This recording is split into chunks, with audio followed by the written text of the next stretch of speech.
E agora com vocês, mais um episódio. Não, deixa eu começar de novo, porque agora tu fala, tu viu ele ter teu dente agora, foi foda. Tá quebrado aí? Deixa eu ver. Tá não.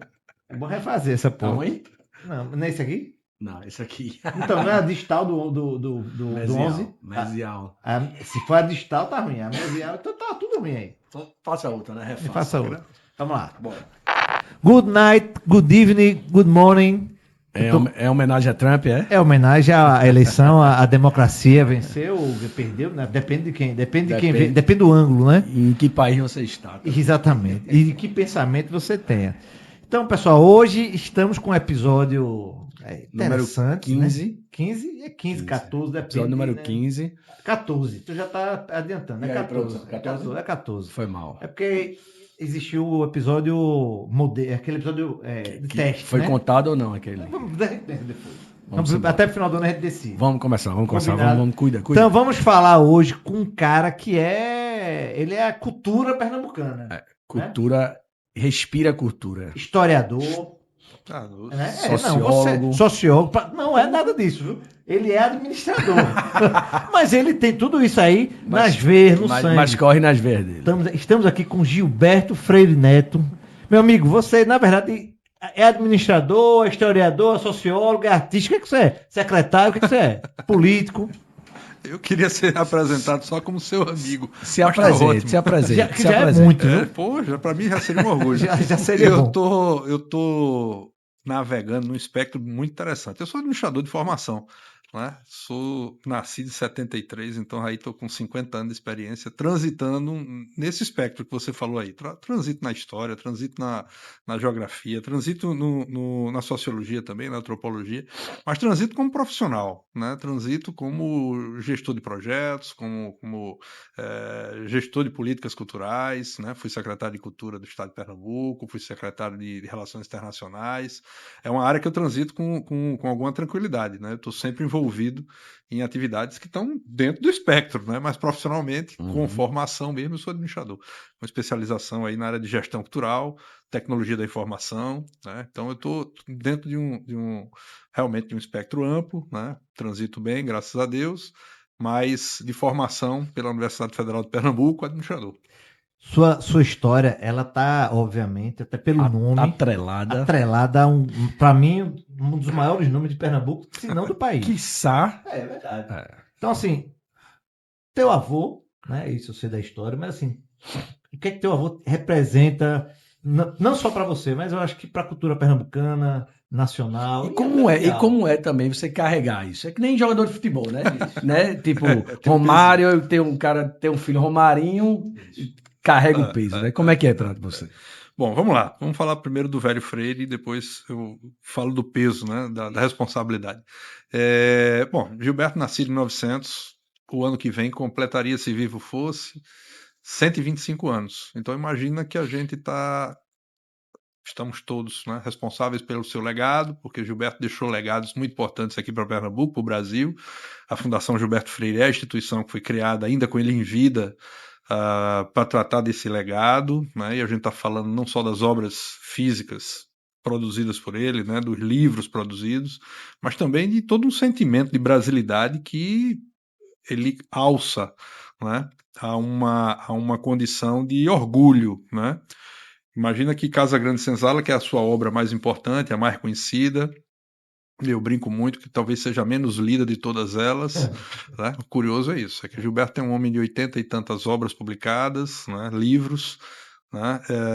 E Casa Grande é a sua principal referência, né? Casa Grande Senzala nasceu em 1933, na mesma época que o nazismo assumiu o poder na Europa, Sim. na Europa germânica, né, influenciado mundialmente, né, com reflexos muito grandes, sendo trabalhados de embranquecimento da raça, pureza, conceitos que Gilberto Freire, em Casa Grande Senzala, trata exatamente do contrário. Sim. Gilberto trata da miscigenação, da valorização da cultura, da mistura, né, da cultura da miscigenação por trás das influências, né, trazidas pelos portugueses aqui para o Brasil e que, obviamente, e não tem nenhuma pacificidade nisso, né? Há uma ligação forte com a cultura indígena, ameríndia, que ocupava aqui as terras quando os portugueses chegaram, e obviamente com a vinda dos escravos para trabalhar na lavoura de açúcar, né, africanos, que se juntaram para formar isso que é o Brasil, né? Então nós somos todos parte dessa miscigenação,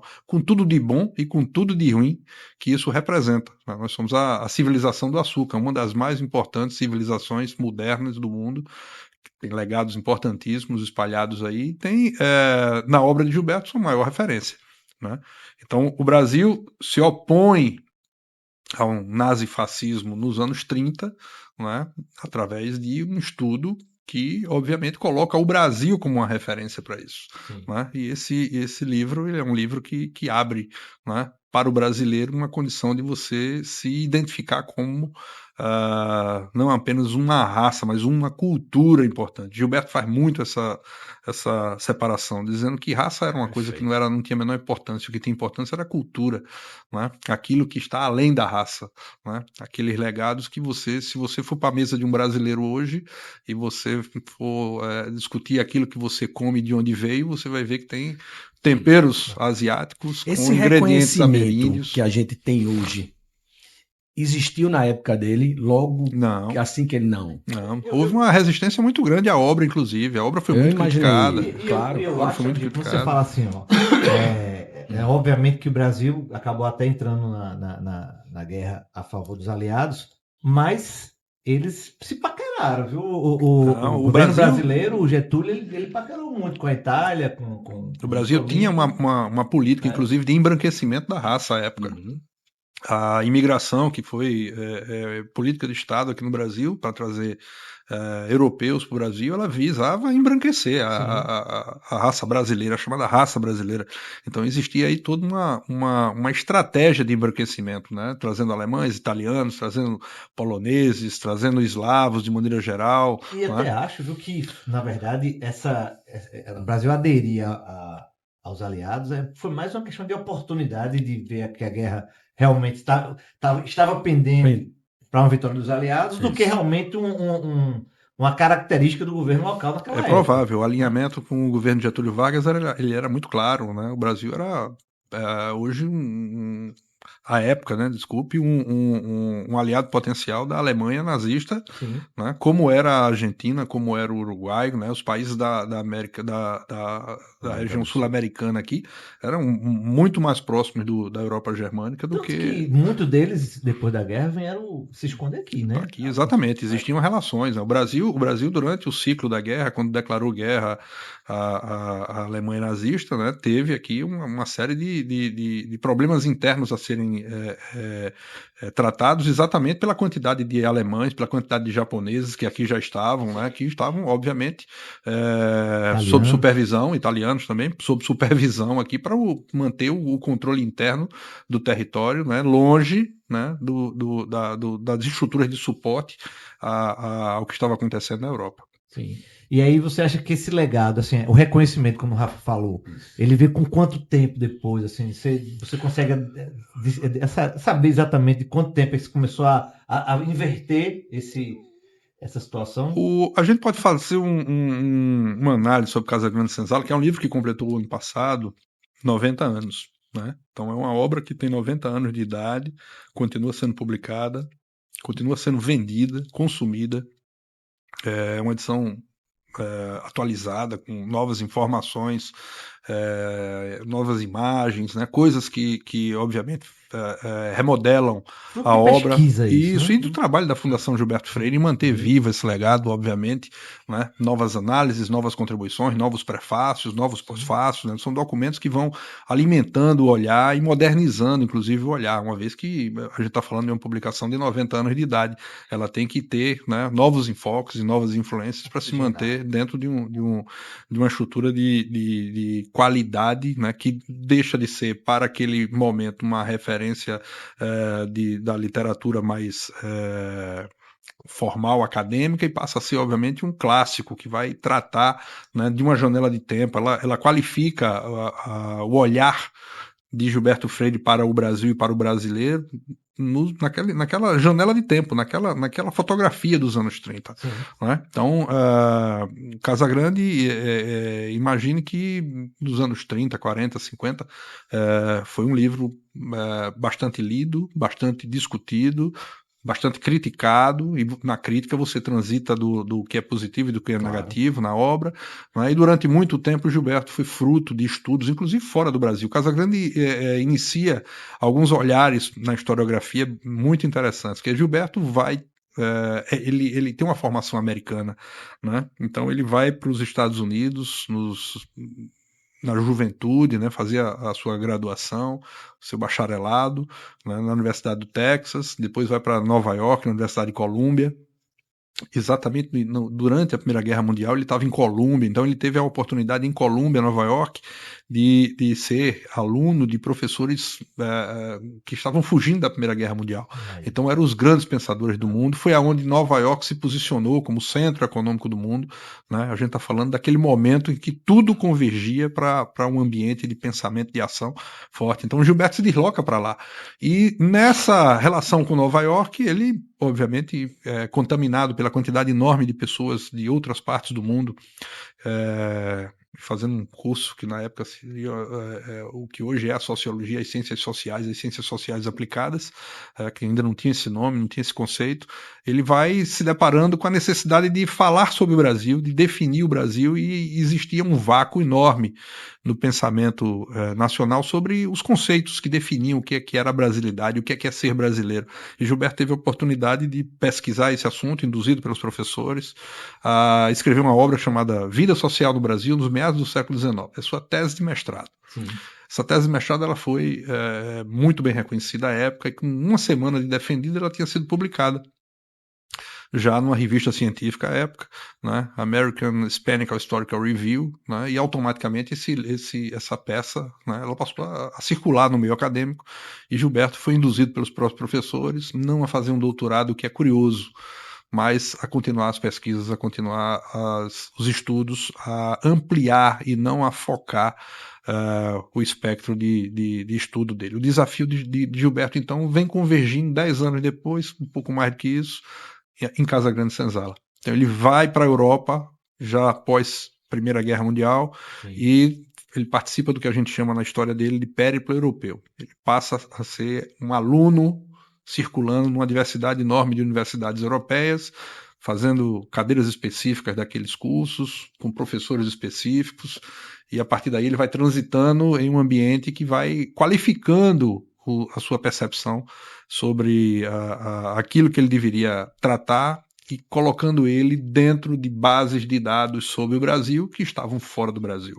Então ele transita em Portugal, transita na Espanha, transita na Inglaterra, transita na Holanda, transita numa série de países que tinham relações com o Brasil, que tinham acervos sobre o Brasil, que tinham visitantes no século XVI, XVII, XVIII, que escreveram sobre o Brasil, e ele vai coletando esses dados e transformando tudo isso numa peça que é o Casagrande Senzala, que você conhece. E Casagrande Senzala passa a ser, obviamente, uma referência, inclusive para os europeus, naquilo que Gilberto Freire cria. Tá? Os franceses nomeiam de história dos anais, né? Depois evolui para história da vida privada, que é utilizar bases de dados não tradicionais, que estavam fora daquilo que a filosofia acadêmica da época usava para criar inferências sobre o que era uma sociedade da época. Gilberto vai fazendo pesquisas, seja nos diários das famílias, das pessoas, seja entrevistando pessoas mais velhas sobre aquilo que elas viveram no seu passado distante, seja utilizando registros documentais dos mais diversos para tentar criar um ambiente em que aquela história pudesse ser recontada da melhor maneira. E Casagrande, ele cria no mundo um novo modelo de pensamento, um novo modelo de ação. E é isso esse é o legado de Gilberto. Mais do que falar sobre o Brasil, mais do que falar sobre, e não fala sobre todo o Brasil, ele fala sobre aquele Brasil que ele vivia, que ele conhecia, que é o Nordeste brasileiro. Casagrande Senzala é um livro de nome e sobrenome.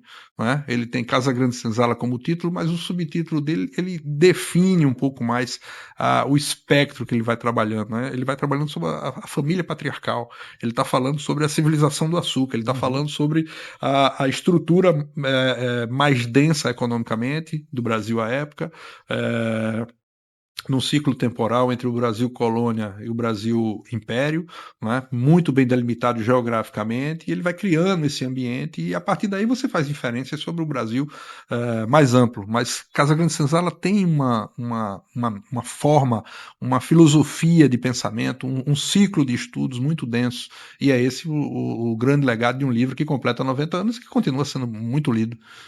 Ô, Giba, aí Impressionante. você vê que não é um livro de uma visão dele, como você está falando, é uma visão macro. Ele pega a visão de vários lugares, né, Isso, ele faz sobre comparações sobre vários é aspectos. um estudo É, prático, realmente um estudo realmente daquela civilização naquele momento. Uhum.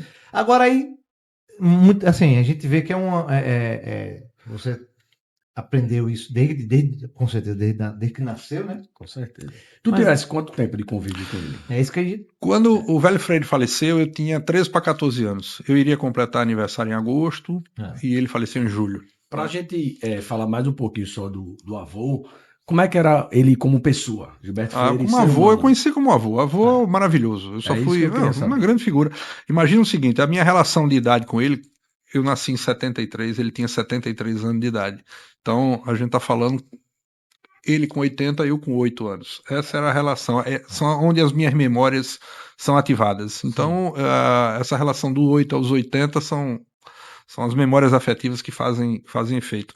Então, imagina que eu conheci meu avô como avô, um avô que Presente. presente, muito presente, que obviamente, com o passar do tempo, a gente vai entendendo mais os seus valores em termos de profissional, e vai entendendo até o comportamento dele. Muitas vezes eu chegava na casa dele, sempre nos finais de semana, né? Mas durante a semana, efetivamente, quando eu ia visitá-lo por alguma razão, né? Nós morávamos numa casa ao lado, então não eram difíceis esses encontros acontecerem durante a semana. Ele estava sempre escrevendo, sentado na sua poltrona com a perna cruzada, né? Produzindo mesmo aos Produzindo, 80. sempre produzindo. Nunca cheguei na casa e vi meu avô de perna pro ar sem ter alguma coisa Que arretado. sendo produzida. Ele estava sempre escrevendo. E ele automaticamente parava o que estava fazendo para dar atenção aos netos. Né? Não foram Né? poucas São as quantos netos que vezes. ele tem? 5 netos, né? Eu sou exatamente o do meio, tá? Eu sou o filho mais velho de Fernando, mas eu sou mais novo que o filho mais novo de Sônia, minha tia. Mas a localização geográfica da minha casa talvez tenha me dado, junto com o velho Gilberto, até pela condição de idade, talvez a relação mais densa entre os netos. Sim. E isso me aproximou, obviamente, com o passar do tempo, depois do falecimento dele, da própria obra. Uhum. E E não foram naturalmente você poucas. gostava Não, daquela claro, relação foi criado comigo uma relação afetiva, acima de tudo. E a relação afetiva ela evoluiu para outras coisas. Mas o sentimento de pertencimento àquela dinâmica que ele construiu, principalmente pela forma afetiva como ele tratava isso. Sim. Ele circulava com a gente na sua casa. Sua casa, que é hoje sede da Fundação Gilberto Freire, né? Uma casa do século XVIII, de meados do século XVIII, né? Uma casa grande de engenho, que efetivamente funcionou como tal. Né? E História viva, é uma né? história viva. Então, imagina ele circular com a gente pelos ambientes, e vez por outra ele parar, lhe dar atenção e lhe Você transferir ter algum aula conhecimento. de um. Eu tinha aula com meu avô, era uma grande verdade. E eu, Ah, e eu tinha essa aula sem notar que estava sendo sim, educado, mas ao claro. mesmo tempo sendo induzido. Não foram poucas as vezes que, andando pelo sítio, ele tira uma pitanga, bota na minha boca, bota outra na boca dele, vai conversando sobre a pitanga e vai descrevendo o que é que a pitanga é. E a pitanga é a sua árvore de predileção, né? A partir da pitanga, você tem aí toda uma forma de pensar que vai se transformando numa contação de história coletiva e que hoje se replica na Fundação Gilberto Freire. A Fundação, quando recebe visitantes nos seus espaços, ela transmite da mesma forma como o Gilberto transmitia para os netos. Né? Isso é interessante da gente falar porque tem todo um modus operandi por trás que é um reflexo de uma visita à casa de um avô. Né? Assim, até para o pessoal que está acompanhando, onde é que fica a fundação? Importante. Fundação em Apipucos, né? Gilberto, curiosamente, comprou a casa em 1939, era a antiga Casa Grande do Engenho Dois Irmãos. Lá um engenho já de fogo morto, não produzia mais nada, já estava dentro de uma fronteira urbana, Sim. então a gente está falando de um dos bairros mais antigos do Recife, né? fica ali um pouco antes da Universidade Rural, um pouco depois do açude de Apipucos, né? Então você está transitando num espaço, num bairro que tem mais de 450 anos de história aqui, na cidade do Recife. Recife é a capital de estado brasileiro mais antiga, né? A gente está falando de uma cidade que vai ter aí 500 anos 500 anos a serem comemorados em 2035. Então a gente vai chegar muito próximo aí dos ciclos mais antigos aqui de ocupação dos territórios nas Américas, né, pelos europeus. E no século XVI, século XVII, essa região era uma região de cana-de-açúcar. É uma região que tem história na presença holandesa. Os holandeses passaram por lá 2 vezes quando foram para a Batalha das Tabocas, né? Destruíram o engenho na ida, destruíram o engenho na volta, né? Queimaram a igreja. Então tem toda uma história a ser contada naquela região. E obviamente Gilberto, pela oportunidade, comprou a Casa Grande do Engenho. A grande preocupação dele à época eram os livros. Ele já era um usuário aí de uma biblioteca muito robusta, né? Uma biblioteca que chegou aos seus 40 mil volumes aí. Hoje ela já diminuiu bastante, porque a gente dá bom uso aos livros, né? E ficamos só com os livros mais historicamente mais valorosos, mas imagina que devemos ter hoje mais ou menos 25 mil volumes dentro da Casa Grande, e foi a grande razão de Gilberto comprar essa casa. Ele com 39 anos, quase 40, ainda era solteiro, então a preocupação dele era os livros, né? E os livros receberam na casa todo um carinho que, né? Eu quando eu entrava na casa, era uma grande biblioteca, a casa era cercada de livros por todos os lados, e ele também, né? E na sequência ele casa com Madalena, casa com Madalena em 41, e de lá para cá, os dois juntos até o falecimento dos dois. Gilberto falece em 87, Madalena falece em 1997. 10 anos depois dele. Giba, né? Que eu chamo você de Giba. Você é minha Somos. amiga, é Giba. Pra mim, pra você pode ser A também. partir de agora, Giba. Giba, me conta uma coisa. E aí você tem um profundo conhecimento de uma coisa que todo mundo gosta, que é a cachaça. As pessoas negam, mas elas As gostam. pessoas negam, mas no fundo elas gostam. De onde é que vem esse gosto pela cachaça? Já é da época do seu avô? Plantação tem a ver com a plantação de Já é também. Eu acho que as duas coisas. O que você fala é uma verdade. Eu transito muito bem no meio.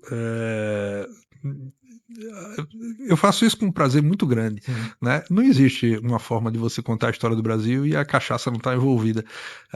E eu gosto da história do Brasil. A história do Brasil é uma história muito bonita de ser contada, né? E meu primeiro contato com a bebida, de maneira geral, foi vendo Gilberto Freire ofertar o que ele chamava à época de conhaque de pitanga para os amigos.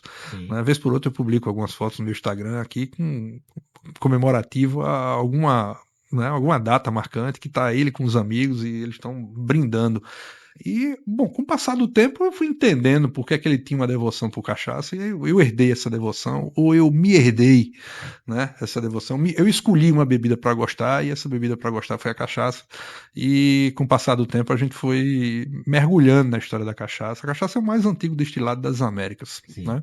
O curioso de tudo isso é que não tem nada brasileiro na cachaça, mas ela é brasileiríssima, né? A cachaça é um destilado feito a partir da cana-de-açúcar, né? Para produzir cachaça, você primeiro fermenta o caldo de cana, para depois destilar o caldo de cana. A destilação é uma arte muito antiga, é uma arte que vem do Oriente, que recebe no ciclo de ouro do Islã, do século 9, 10, 11, né, uma condição, uma evolução absurda, uma condição técnica de registro documental fortíssimo.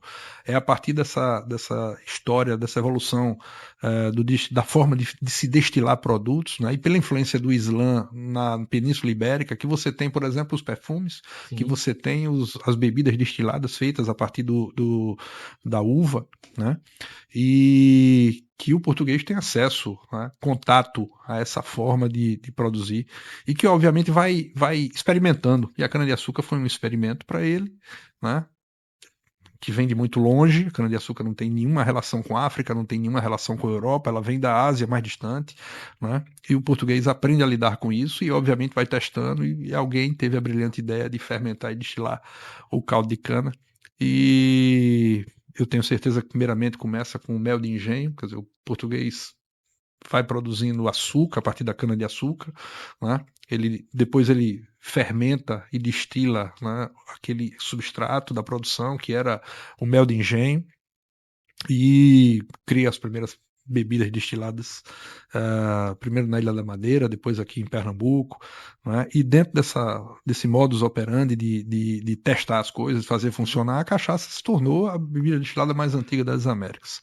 Então você veja, a cana-de-açúcar vem de um ambiente muito distante, Sim. vem da Ásia distante, da Ásia mais distante possível, que você possa ver aí. Né? Você está trabalhando dentro de uma estrutura de destilação, de uma indústria, de uma empresa organizada, porque tem ciência aplicada, que das mais, historicamente, das mais antigas, na Ásia, mais distante também, começa na China, naquela região ocupada pela China, e vem andando pelos confins dos países árabes, século X, depois os portugueses trazem para cá, então não tem nada de brasileiro nisso. A cana-de-açúcar chega no Brasil como um teste para se criar uma economia local a partir da extração do pau-brasil. Então, a extração do pau-brasil, que foi extremamente intensiva, vai criando um espaço agrícola. Isso. Esse espaço agrícola foi automaticamente sendo preenchido pela cana-de-açúcar. Então, os portugueses fizeram, e naquela época a gente pode falar de economia criativa. Eu fico brincando quando eu trato desse tema. É a primeira ação não extrativista feito nas Américas. Então é a primeira vez que uma economia por criatividade e inovação, aplicação de tecnologia, traz, né, para um território novo a ser populado, que não existia uma população aqui economicamente ativa que dependesse disso, né, uma ação de plantação, colheita e beneficiamento de um produto, né, com tanta... Pena que parou por aí quase, né? Não parou não, é que a escala mudou. Sim. Mas a gente é o maior produtor de açúcar e álcool do mundo, e o que a gente produz aqui com densidade é o maior do mundo em termos de Quando eu falo qualidade. que parou, sabe, Giba? Realmente nessa Mas situação de diversidade. Eu entendi, né? eu entendi o que você falou. Agora é óbvio, Né? tem outras frentes que obviamente foram tomando, foram competindo com a própria Sim. oportunidade agrícola, e você tem outras frentes aí sendo trabalhadas. E aí, veja, a cana-de-açúcar não se deu tão bem em nenhum outro lugar do mundo como no Brasil.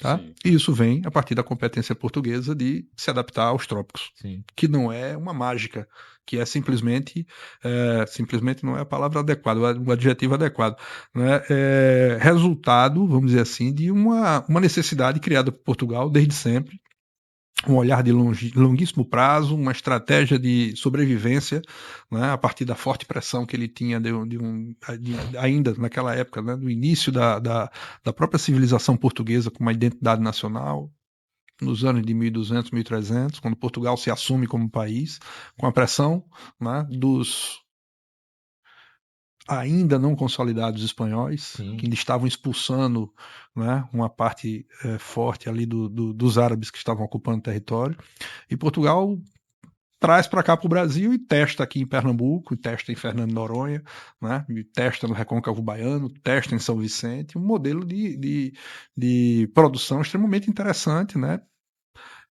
que deixa seus legados, bons e ruins, né, monocultura, né, cana-de-açúcar, né, grandes espaços de terra, né? Então ela tinha a necessidade de fazer grandes ocupações para adensar a produção, né? E teve que usar mão de obra escrava. Então, a escravidão, monocultura, né? E a densidade produtiva aqui, né, criou, durante 300 anos, um modelo de desenvolvimento de país que é o nosso. Sim. Né? Com tudo de bom e com tudo de ruim, o que isso significa. Né? Foi tudo tão ruim? Não. A cultura pernambucana é fruto desses 300 anos de envolvimento da cana-de-açúcar aqui, e é uma das culturas mais densas, mais valorosas do mundo. O que temos aqui é fruto desse impacto da civilização do açúcar, com tudo de bom e com tudo de ruim que ele significa. E imagine que nós somos uma civilização tão importante ou mais importante em algumas escalas do que a civilização grega, que a civilização romana, né, do que qualquer outra civilização clássica que você tenha condição de colocar na mesma mesa e fazer suas comparações. E do ponto de vista mais moderno, nós somos uma das 10 maiores economias do mundo, nós somos um dos 10 países mais populosos do mundo, nós somos um dos 10 países hoje que dominam a produção agrícola do mundo, né? Então nós somos um dos países mais industrializados, a gente tem vários valores que nasceram a E o 300, maior 500. produtor de cachaça. O maior produtor de cachaça do mundo. Então, tudo isso tem uma relação de causa e efeito, e a gente não pode deixar de fazer essa relação com esse passado, né? Que é, obviamente, cheio de virtudes e cheio de pecados. E a gente não pode nem valorizar de mais um, nem valorizar de menos outro. sim. E aí, hoje você, por exemplo, você que gosta mesmo do produto, assim, eu não costumo beber cachaça, pra falar a Eu, verdade. eu também. Eu nunca lhe vi bebendo cachaça, eu na não- verdade. é, Você eu não sou tem nem moral cervejeiro. aqui para estar É, falando eu sou, comigo eu nessa sou, mesa. Não bate muito bom. Eu também. Mas aí, o que Não sou hoje, muito não na cachaça. você conhece a produção, onde é que hoje é produzida a melhor cachaça do mundo, né? Todo mundo faz essa pergunta e é bem curioso isso. Veja, Minas, o padrão brasileiro é um padrão de bebida muito elevado, tá? Não quer dizer que não tenha coisa ruim. Tem coisa ruim. Mas o Brasil hoje produz em quase todos os estados brasileiros. E você vai ver, e não sou eu que estou dizendo aqui, afirmando porque mas você acho. produz para vender? Eu não produzo, não. Você é Eu não hobby. produzo, mas eu Mas tem um transito no hobby. espaço. Assim, Não por tem, não, eu nem enquanto. produzo, eu sou bebedor. Eu sou um bebedor, um bom Você bebedor de degustador. cachaça. Um degustador. Participo de alguns concursos, né? Entendi. Analiso, ajudo alguns amigos que estão Nada que no mercadologicamente futuro lhe envolvidos. impeça de produzir. Nada, coisa nenhuma. Pelo contrário, mais cedo ou mais tarde eu acho que vou enveredar por essa. Deixa eu ficar um pouquinho mais velho. Que aí eu acho que obrigatoriamente eu vou transitar nesse espaço. Mas imagina o seguinte: a cana-de-açúcar é um produto muito robusto, tá?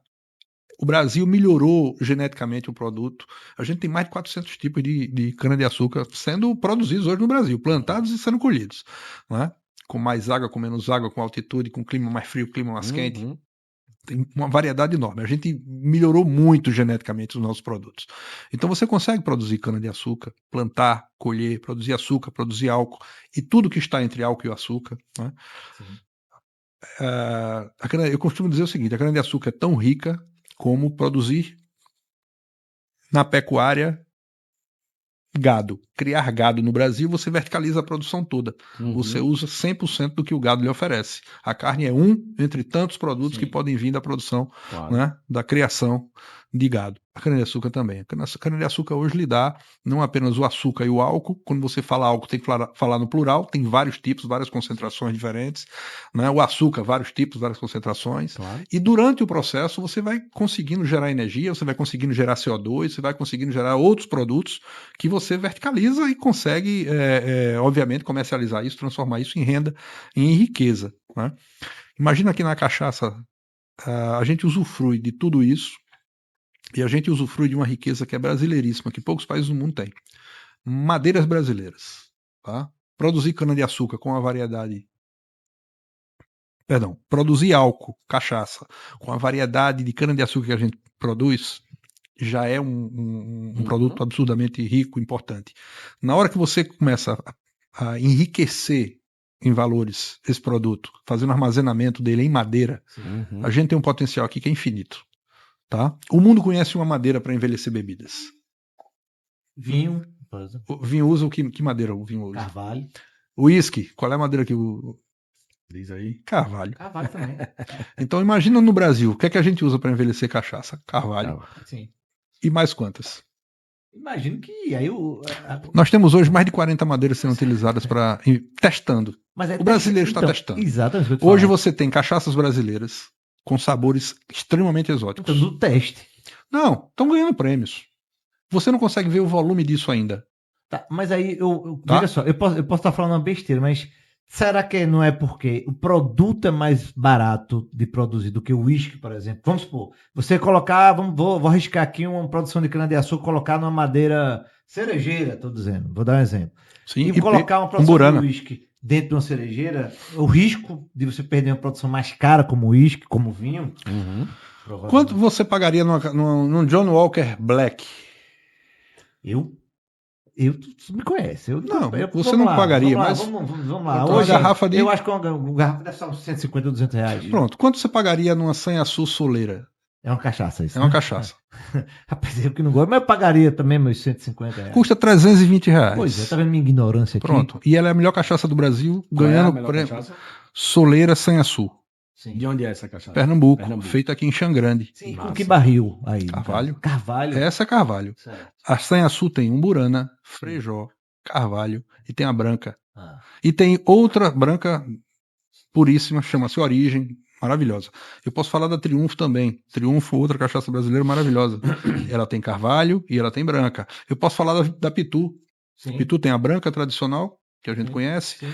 Tem a Vitoriosa, super sofisticada, Essa feita em Vitoriosa carvalho. eu Maravilhosa tomei, também, essa uma garrafa famosa, belíssima. essa. Né? E você tem uma amarelinha, que é híbrida, que você tem cachaça branca envelhecida, tem a Pitu Gold, né, carvalho também. Então, imagina que você tem aí uma variedade enorme de produtos transitando. Sim.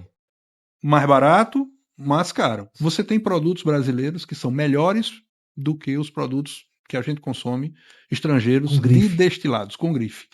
Tá? E qual é a parte curiosa disso? É que a gente dá mais valor que está lá de Sim. fora e que vem para cá do que o que é produzido aqui, que a gente Isso acontece menospreza. em várias áreas. O que é qual é a parte divertida disso? Que na hora que você vai para competição internacional, que tudo isso está no mesmo hall e que são testes cegos, Sim. que você não sabe o que você está bebendo, que você vai pontuando, você vai qualificando, e que você tira o bairrismo da gente dizer essa é melhor do que aquela, eu conheço o gosto dessa, não conheço o gosto daquela, e você bota árbitros, juízes que nunca provaram essas bebidas. Mas e eles vão misturam as bebidas, Não né? misturam. Eles fazem competições Não, mistura que eu digo, entre uísque com tipologias. cachaça. Você faz entre tipologias, mesmo Entendi. separadas, você consegue visualizar aquelas que segmentadamente com você valoriza mais ou menos. Então, tem bebidas, eu não vou, obviamente, fazer citação de nomes aqui, tem bebidas nossas brasileiras que pontuam melhor, mas muito melhor, do que bebidas tradicionalmente consumidas no Brasil, estrangeiras, que a gente paga, inclusive, mais barato aqui. Sim. Entendi. Tá? Agora, me conta uma coisa, você como um conhecedor, é um sacrilégio fazer uma caipirinha com uma cachaça boa? Não, não é isso. Vamos lá, a caipirinha ela tem uma forma de fazer. A gente tem alguns regramentos aqui que, obviamente, se transformam assim em alguma coisa liturgicamente falando, né? Você tem assim desenhos do que é uma caipirinha, por exemplo. Claro que isso serve para todos os drinks, todas as bebidas. Você pode tem livros para isso, tem barmans que estudam para isso, para seduzir o seu paladar com o uso dessa ou daquela bebida dentro de drinks que tem assim sua liturgia de preparação. Sim. A caipirinha é um desses drinks, é uma bebida muito consumida lá fora, tá? Ela é mais consumida lá né? fora. Ela é Ela muito tem mais um que a status. cachaça, eu As acho. pessoas não sabem Quando um gringo vem pra muitas cá, ele quer a vezes caipirinha, né? que é a cachaça a base da caipirinha, Sim. tá? Mas querem a caipirinha. Eles gostam mais da caipirinha do que da cachaça. Sim, sim. A gente não vende a cachaça da forma como vende a caipirinha. Sim, né? sem dúvida. Até o ponto da gente ter caipirinha feita de outras bebidas brancas, né? Sim. E as pessoas pedem a caipirinha e a bebida que vai... A base alcoólica é uma outra bebida, é uma vodka ou é um gin, é outra coisa, né? E que, efetivamente, ó, Brasil isso é ruim. O bom era a cachaça e a caipirinha andarem juntas, né? É um esforço do segmento, né? E, obviamente, isso acontece. Então, caipirinha padrão é cachaça branca. Sim. Você não deve envelhecer Sim. e colocar. Na hora que você faz isso, você vai mascarar os gosto, valores valor. daquele produto. Que tem a ver com o odor, tem a ver com o Paladar. próprio paladar, né? E o prazer que isso tudo junto vai lhe dar. Na hora que você faz o uso de uma outra bebida, não é que você não possa. Você tem que, por escolha, por desejo, você pode fazer, não tem problema nenhum. Mas você deve usar a branca para caipirinha como liturgia. Me conta uma coisa. A caipirosca, ela é derivada, então, da A caipirinha? caipirosca é um derivado. É quando você começou a colocar vodka, por qualquer que seja a razão, dentro de um drink, Sim. né, como base alcoólica, né, e ele vem a posteriori. Né? A caipirinha vem, basicamente, aí é o meu olhar, como você bem me apresentou, de historiador. Né? Existem duas ou mais formas de você analisar de onde vem a caipirinha, quem foi que inventou, por que inventou. Né? Existe uma origem relacionada à gripe espanhola, né, há 100 anos atrás, que assolou o Brasil, obviamente, e aquilo ali teria sido um produto médico, medicinal, né, para combater a gripe espanhola, para lhe dar força. Limão. Aquela época, até alho tinha dentro da receita. Então, Tinha. imagina que você macerava limão, alho, açúcar, Mas já provou, cachaça. tu já provou pronto. assim, não? Não. Não, né? Eu gosto muito de alho, mas é um sacrilégio para mim. No lugar dele, Não né? deixa ele no canto dele lá. Né? Então, imagina que isso era uma bebida que era utilizada dentro desse espectro de proteção, né? Então você fazia o uso daquele produto para aquilo. Com o passar do tempo, alguém teve a brilhante ideia de tirar o alho, botar mel, aí foi testando e deu certo. Isso é uma narrativa, Sim. tá? Essa narrativa é a narrativa dos 100 anos atrás. A minha narrativa é outra. Sim. A minha A narrativa... sua narrativa é mais interessante, provavelmente. Mas diga aí. Bem, eu sou um curioso sobre a história das navegações, né?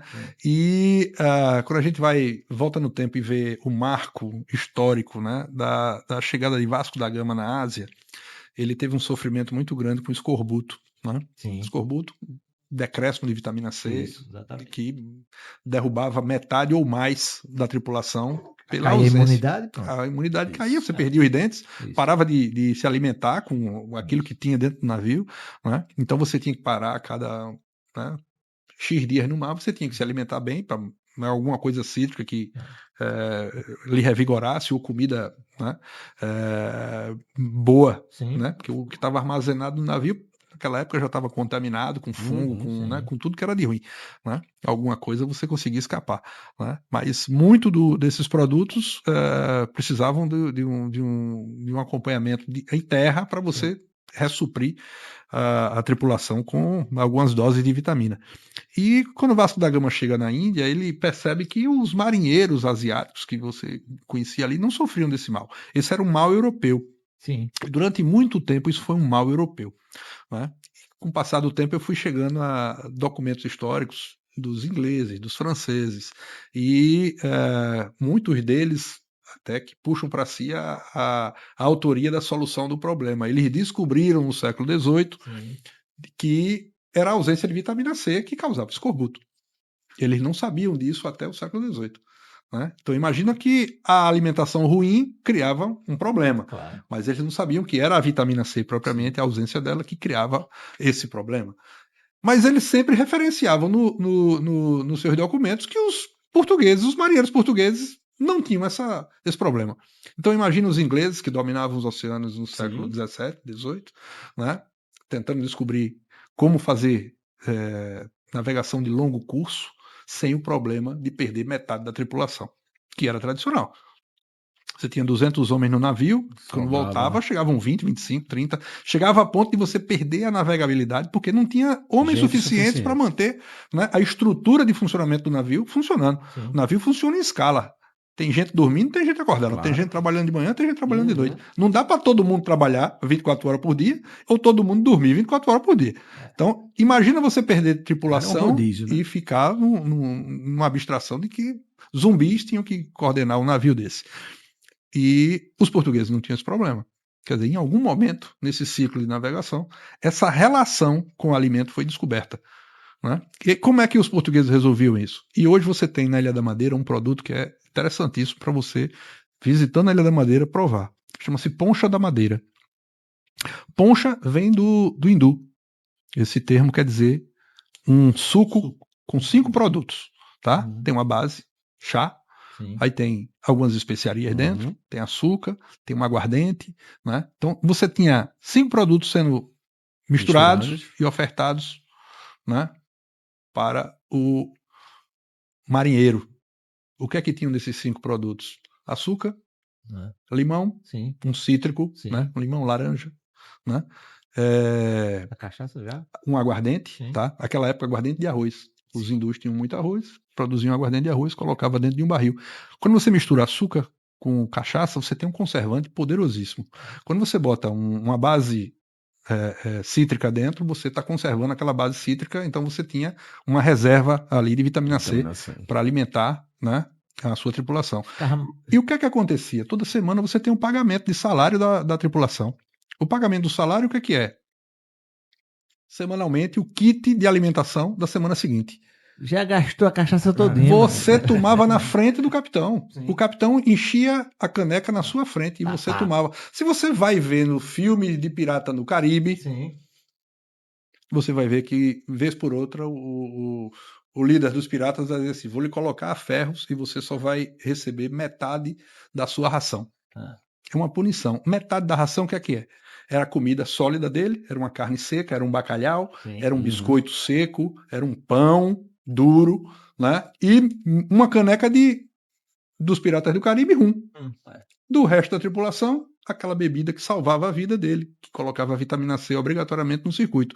Então o comandante distribuía os alimentos e fazia o brinde com todo mundo. Então todo mundo, toda semana, tomava uma caneca de vitamina C conservada na aguardente e no açúcar.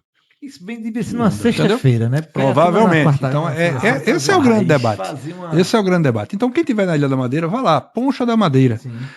Tem várias frutas, tá? Mas é basicamente isso que eu contei para vocês. É uma bebida produzida lá com mel de engenho, né? Com aguardente e com uma fruta, E tem nome essa bebida?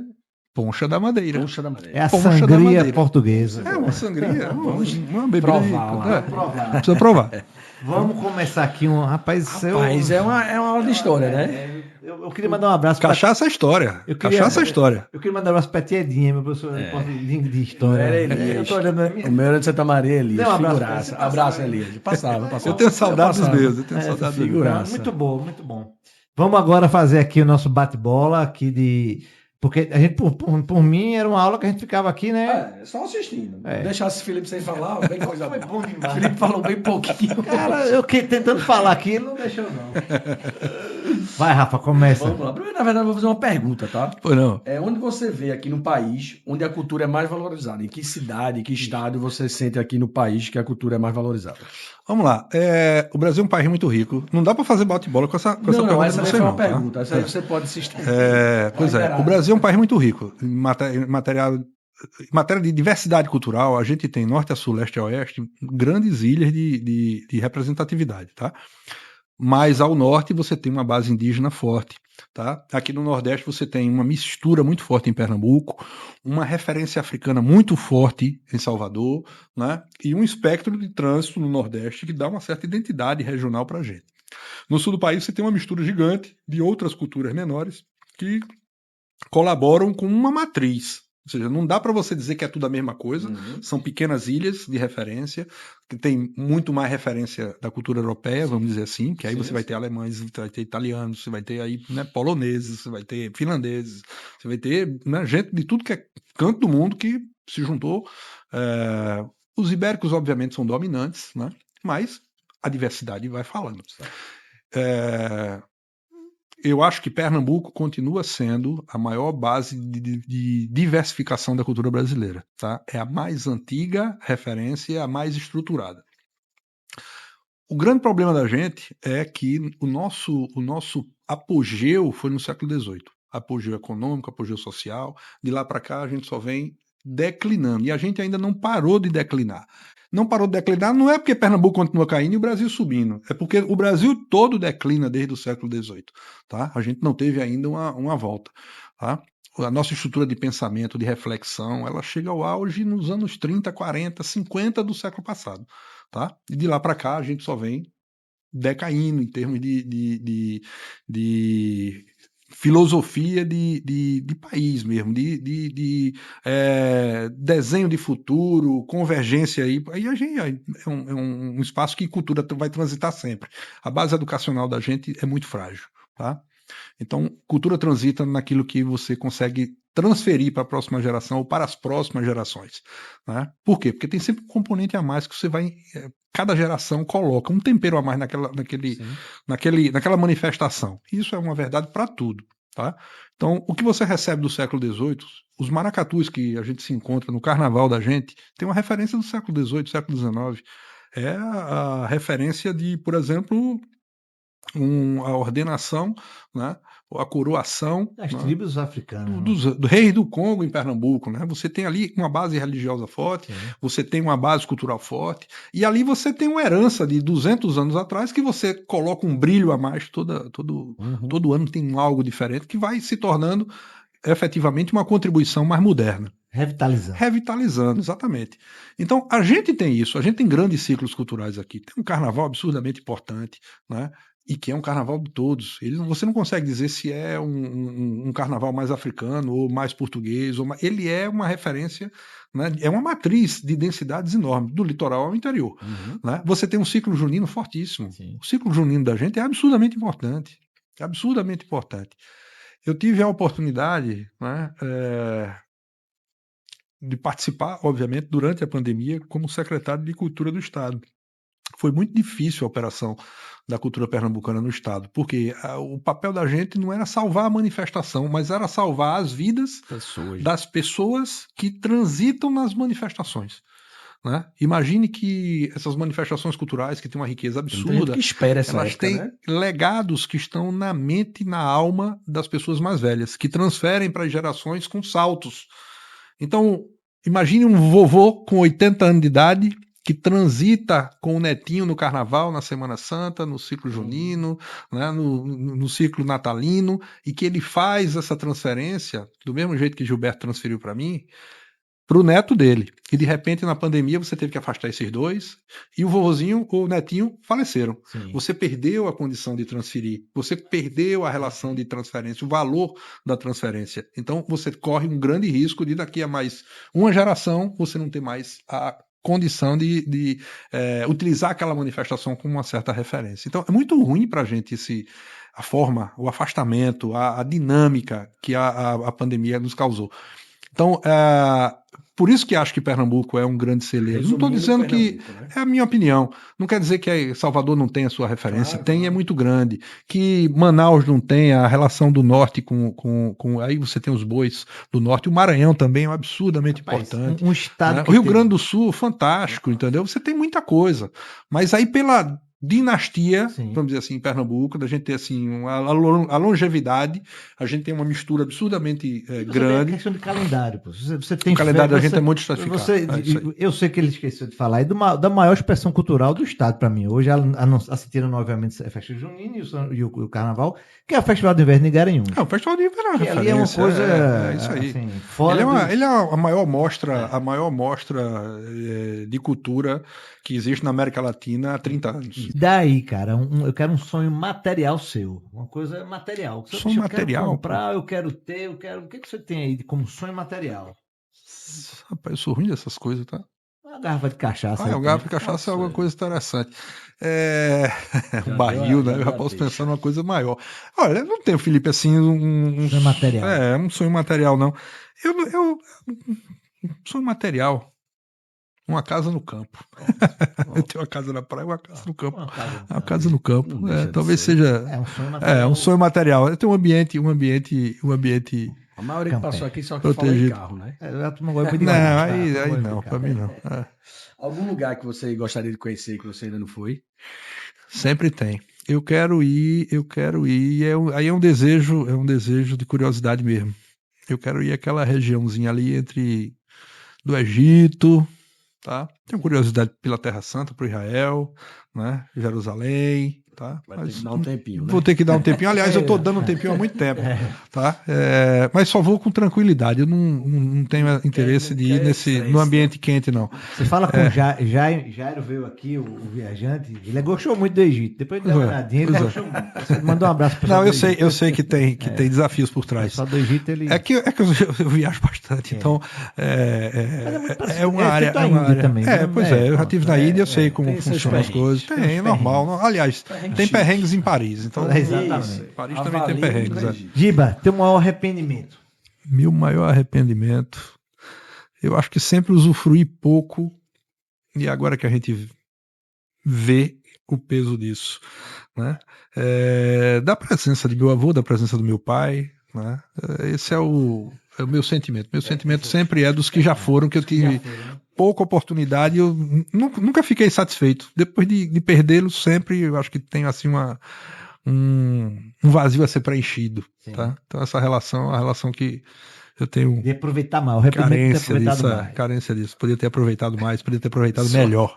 Sua referência não vale Gilberto Freire. Tô brincando, vale, tô brincando. O Gilberto sim, Fernando, meu pai sim também, os dois já partiram, minha mãe também, quer dizer, eu tenho assim uma referência de família muito forte. E eu tento sempre ser melhor, eu vou tentar sempre ser melhor para o meu filho do que meus pais, obviamente, foram comigo, e eu acho que eles não foram mal, não. Sempre tive de todos eles, assim, eu aceito claramente os desafios de ser pai, mãe, avô, tio, tia de Gilberto, né? Porque eu não fui um menino fácil, né? Mas sempre recebi muito carinho, e dentro dessa dinâmica, é o que se quer, é o que se tem, é o que eu quero ofertar. Continue. Agora eu vou perguntar a vocês, o que é que você espera, cara, do futuro cultural do nosso país? Com tudo que está acontecendo. Cultura transita mais do que numa política cultural. Cultura é educação, cultura é meio ambiente, cultura é um bocado de outras coisas, né? É a minha concepção de cultura, tá? Então, eu acho que a gente está ainda fora de eixo porque eu acho que o Brasil está sem um projeto de futuro, tá? A gente é muito curto prazo, por várias razões, tem várias explicações para isso, mas eu sou um torcedor do Brasil, como Gilberto Freire era um torcedor do Brasil. E tem uma passagem na vida dele que eu nunca entendi a época, né? Tem uma entrevista dele já com mais de 80 anos, 85 anos. Acho que Darcy Ribeiro estava nessa entrevista, inclusive. Quer dizer, é uma entrevista dele muito qualificada, em que se pergunta para Gilberto o que é que ele imagina para o futuro do Brasil. E ele emitiu uma opinião assim. Meu avô sempre foi uma pessoa muito positiva. E ele emitiu uma opinião que eu nunca entendi. Que ele disse assim: tô com muitos receios do futuro. Eu estou falando de 1985, estou falando nos anos 80. Claro que nos anos 80 tinham outros cenários assim que estavam envolvidos, mas a projeção de futuro dele sempre foi efetivamente um longo prazo. Ele sempre olhava coisas lá na frente que a gente não conseguia ver ainda. E ele tinha muito receio sobre o Brasil, né? Eu acho que a gente tem que começar a refletir sobre o papel do Brasil, né? Eu acho que a gente falha muito em olhar o longo prazo. O que é que você quer deixar? Não para o seu filho. O que é que você quer deixar para o seu neto? A gente não faz essa reflexão. A gente participa da política dos outros. A gente não tem a nossa própria política. A gente não consegue ver o nosso mundo. A gente é parte do mundo dos outros, né? A gente está fazendo torcida pela eleição dos Estados Unidos, pessoal. A gente faz torcida pelo fracasso de outro parceiro comercial para a gente poder ocupar o espaço. Até com a Argentina parceira aqui. Porra, bicho, a gente tem tanta coisa pra gente dizer assim, ó, nós queremos liderar, fazer isso aqui, fazer essa. A gente tem uma costa africana absurda aqui de africanos que têm o desejo de ser brasileiro. Eles têm uma atenção, um carinho por nós, isso é um absurdo. Tudo na minha vida me impõe uma aproximação com a África. Eu não vejo o Brasil se aproximar da África. Seria o parceiro econômico, cultural, educacional da costa ocidental africana, a costa que nos olha todo dia. Verdade. Tem 500 milhão de africanos olhando pra gente. A Nigéria tem mais habitantes do que o Brasil já. São 230 milhões de habitantes na Nigéria. O Brasil não faz um movimento de aproximação com a costa africana. Não tem comércio com esses países. Eu tenho uma irmã que mora em Cabo Verde há mais de 10 anos. Eu tenho um irmão que está na missão em São Tomé e Príncipe. Todas as informações que eu tenho de África são de desejo de cooperação com o Brasil. Eu não vejo o Brasil se preparar para liderar uma relação na costa ocidental africana. E você é parte da estratégia dos outros. Você vê chineses de um lado, americanos do outro, desenhando o mundo, dividindo o mundo, repaginando o mundo, e a gente aqui abestalhado olhando o mundo dos outros, sem olhar o mundo da gente. Então, qual é o futuro que você deseja? Eu queria que a gente fosse mais protagonista do nosso futuro. Nossa. E eu acho que a gente está muito curto. O nosso futuro é daqui a 2 anos, na próxima eleição, ou daqui a 4 anos, na próxima eleição, na eleição subsequente. E acabou.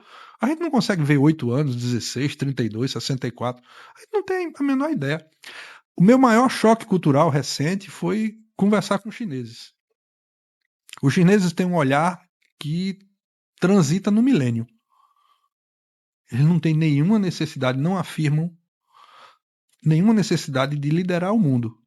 Eles colocam isso como uma consequência daquilo que eles fazem todo dia. Então você diz assim, mas você ainda não é a maior economia do mundo. Ele fez, mas nós seremos. Relaxa.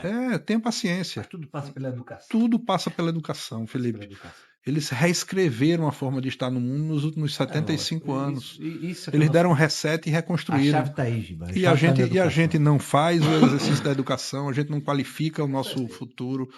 Os nossos legados são patrimonialistas. Exatamente. Né? Então Giba, é essa dinâmica. infelizmente, nossa produção está falando da Tô hora. catucando já. Tá catucando. Dá uma garrafa de cachaça pra produção que ela Foi libera. Na próxima vez eu acho que eu vou trazer cachaça Foi pra gente uma aula transitar de só na África. história Sim. que a gente teve verdade. aqui. Infelizmente falou um pouco da vida pessoal dele, família, de filhos, porque não deu tempo. Até porque A gente vai ter que marcar um segundo tempo. A gente não é cara. Vai ter que marcar um segundo tempo com o Você tá Giba muito caras. para falar muito mais. Eu gosto. Você gosta de fofoca, né? Não, eu gosto de saber dos filhos, que ele falou tão bem aí, Você do é relacionamento dele com os filhos, ele falou um pouco. Sim, sim. Entendeu? Meu amigo Mas fica para Caio, uma próxima, né? Caio. né? Olha, eu conheço o Giba já há algum tempo. Giba é meu amigo. Faz mais de. Faz muito. Não vou nem falar quantos Mais de anos. 20, com Faz mais de 20, certeza. com certeza, é verdade. Então, assim, é um parceiro, um cara que essa conversa que a gente tem aqui, você conversa com ele em qualquer lugar, ele sempre está disposto a conversar. Às vezes ele está sempre ali no cantinho, você chega junto, ele vai e despeja esse conhecimento que ele tem. Muito conhecimento. Eu adoro história, pessoalmente. Eu também gosto Temos muito. algumas visões diferentes. A gente, Normal, né, faz normal. parte. No grupo a gente dá Faz uma parte brigadinha às também. vezes, mas é normal. Mas Depois tá não tudo briga bem. nunca. Tá tudo bem. não, depois. só que não, sempre. Não, e sempre, assim, a base, como a gente terminou aqui, é a educação. Acho que ele tem. Meu pensamento é esse, o pensamento dele, eu acho que você também é isso. Hoje nós estamos aqui mais uma vez acabando com o nosso episódio número 14, viu? Com o nosso amigo Giba. Viu, Giba? Então, foi um prazer lhe ver aqui. Prazerzão. Prazer velho. Foi todo muito meu, bom prazer tá todo aqui. meu. Rafa, prazer grande. Venha sempre. Então, pessoal, diretamente aqui dos estúdios Chico Branco, um abraço para vocês. Um Até a abraço, próxima. pessoal.